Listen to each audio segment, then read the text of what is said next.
1 апреля вступил в силу приказ МВД России, согласно которому в водительских удостоверениях появились новые категории, подкатегории и отметки. К уже существующим добавились 4 категории. Помимо категории А, теперь есть категория А1. Она дает право на управление маломощными мотоциклами. Новая категория Б1 никакого отношения к легковым автомобилям не имеет. Потребуется она для вождения квадроциклов и трициклов с автомобильными органами управления. Для всех остальных мотоциклов по-прежнему действует категория А.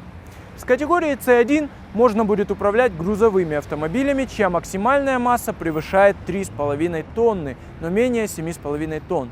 В эту категорию попадают небольшие грузовые автомобили, не предназначенные для перевоза больших весов. Для вождения самосвалов и фур подойдет только категория С. Подкатегория С1Е разрешает управление автомобилем категории С1 с прицепом. Похожие ограничения касаются и категории D1. Эта категория разрешает вождение автомобилей с числом посадочных мест от 9 до 15. В эту категорию попадают привычные нам «Газели» и другие микроавтобусы. Для вождения этих автомобилей с прицепом нужно будет открывать категорию D1E. Ну а если вы собираетесь водить рейсовые автобусы, то открывайте старую добрую категорию D. В связи с новым образцом водительского удостоверения менять старые права на новые не нужно. Старые документы будут действовать до истечения указанного срока. На данный момент автошколы Северной Осетии не готовы осуществить переход на новую систему обучения, которая вытекает из расширенного списка категорий.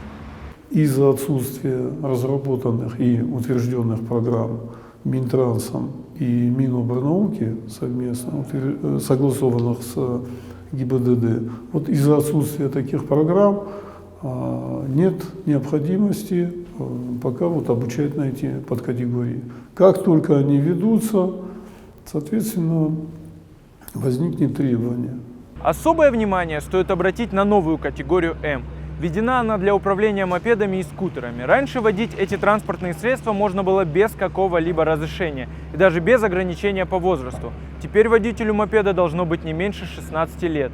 При этом в ближайшее время владельцы скутеров не смогут получить права, поскольку соответствующая программа подготовки еще не реализована. До вступления в силу этой программы сотрудникам ГИБДД дано указание не штрафовать водителей этой категории, и они пока могут продолжать ездить без прав. Вместе с этим мопедам запретили занимать левые и средние полосы дорог, а инспекторы ДПС получили право проверять их водителей на наличие алкоголя в крови. Важное напоминание: основная категория прав с определенной буквой автоматически покрывает все входящие в нее подкатегории, а также дает право на управление скутерами. Ну и еще примечательное изменение не столько в самих правах, сколько в системе подготовки будущих водителей. Отныне закон разрешает сдачу экзаменов на автомобилях с автоматической коробкой передач. В таком случае в водительском удостоверении будет ставиться ограничение АТ.